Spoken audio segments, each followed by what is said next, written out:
Kayaknya ini buku pertama tahun ini yang bikin aku beneran trauma.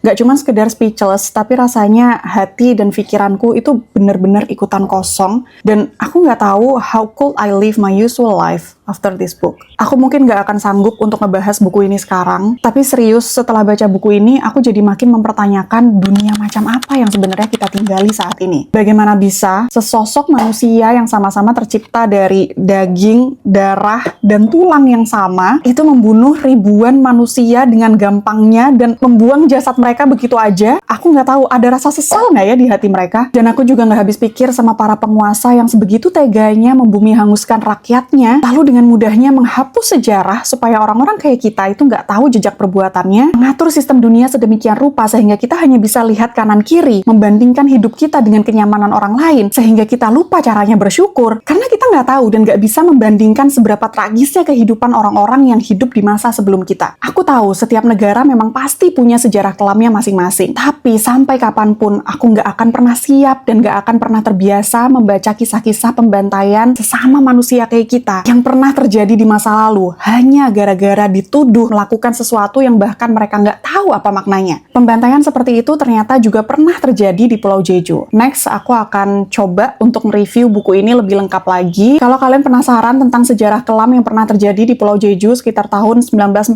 sampai 1950-an, silahkan kalian siapkan mental dulu sebelum mulai membaca buku ini.